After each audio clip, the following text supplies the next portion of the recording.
Není domácím býkem, je jedním z mála importovaných býků, konkrétně z Rakouska. Je to další geneticky bezrohý býk na dnešní přehlídce, tentokrát tedy, jak vidíte určitě, je to zástupce Fleckvieh.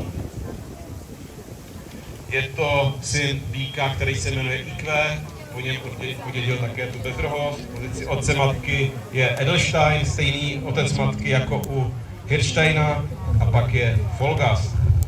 Jeho matka je úspěšnou výstavní plemenicí, na soutěži mladých chovatelů v Horním Rakousku zvítězila a má inseminaci celkem 2 syny. Jednoho vidíte tady, druhý stojí v Rakousku. A výstavní krávou je i její matka Helga, která má dokonce 5 synů v inseminaci. Abych to dneska nenatahoval zbytečně, tak vypíchnu hlavní přednost, kterou vidím, a to je velice zajímavá kombinace dobrého osvalení 110 s utvářením vemen 117. Většina těch veminářů není tak silná v tom osvalení a obráceně. Jinak má Iltis také dobré mléko, nebo dobrou mléčnou užitkovost i masnou. Děkuju, můžeme dalšího býka.